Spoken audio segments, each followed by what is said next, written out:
ঈদের দিনই দুনিয়ার মায়া ছেড়ে কবরে যেতে হলো মাদ্রাসা শিক্ষার্থী ছোট্ট রাফিকে।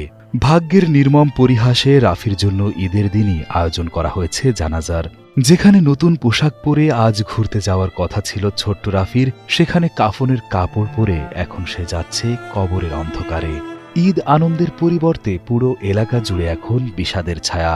চাঁদ রাতে বন্ধুদের সাথে আতশবাজি ফোটাতে যাওয়াই যেন কাল হলো ছোট্ট রাফির জীবনে।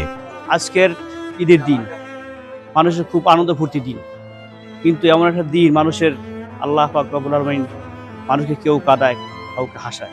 ছেলে পেলে আনন্দ ফুর্তি করতে মানে এই বোম, ছোটগুলোকে বোম বাস্ট করে ওইগুলো নিয়ে খেলাধুলা করছে। এটা ভাই বাস্তবই মানে ওইটা মানে ভিতরে ঢুকি গেছে।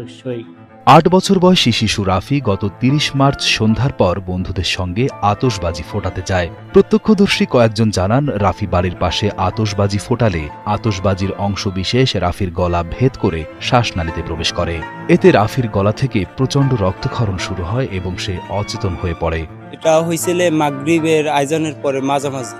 ওই সময় ওরা বাচ্চারা আতশবাজি ফুটানোর জন্য কিনছে দোকান থেকে, আমরা জানি না কোথা থেকে কিনছে, কিন্তু ওই সময় আহত হয়েছে। স্বজনেরা তাৎক্ষণিক রাফিকে উদ্ধার করে পটুয়াখালী মেডিকেল কলেজ হাসপাতালে নিয়ে গেলে চিকিৎসক তাকে মৃত ঘোষণা করেন। গত ৩০ মার্চ রবিবার রাত ৯টার দিকে পটুয়াখালী জেলা শহরের মুনসেফপাড়া এলাকায় এই ঘটনা ঘটে। পৌর নিউ মার্কেটের মাছ ব্যবসায়ী মনির হাওলাদারের ছেলে রাফি, সে স্থানীয় একটি মাদ্রাসার প্রথম শ্রেণীর ছাত্র ছিল। ঈদের দিন সকাল ৯টায় ঈদের জামাত শেষে বায়তুল আমান জামে মসজিদ মাঠে শিশুটির প্রথম জানাজা অনুষ্ঠিত হয়। বেলা 11:30টায় ইটবাড়িয়া ইউনিয়নের পূর্ব চান্দুখালী মৃধাবাড়ি জামে মসজিদ মাঠে তার দ্বিতীয় জানাজা নামাজ অনুষ্ঠিত হয়। পরবর্তীতে ছোট্ট রাফিকে পারিবারিক কবরস্থানে সমাহিত করা হয়। যার সন্তান যায় তারই বোঝে। আমারও একটা সন্তান গেছে, এভাবে অটো অ্যাক্সিডেন্ট করে মারা গেছে। বিপজ্জনক আতশবাজি কেড়ে নিয়েছে ৮ বছর বয়সী রাফির জীবন।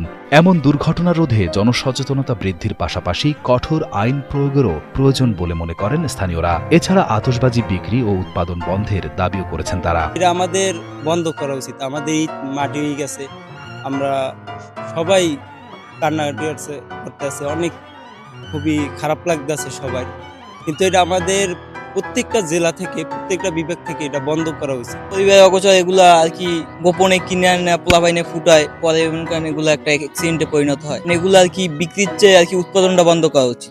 এই দেখেন, এগুলো এমন কিছু, এমন বড় সম্পদ না, রাষ্ট্রীয় সম্পদ না, যেগুলো বিক্রি করতে হবে। এই ১ থেকে ২০ বছর এদের কাছে বিক্রি করা আমার মতে উচিত না। এই দেখেন, আজকে একজনের ছেলে গেছে, কালকে আরেকজনের ছেলে যাবে, এরকম কত কত কত কত সন্তান যাবে বলেন। আমি এইটাই বলবো যে দোকান শুধু ওই দোকান না,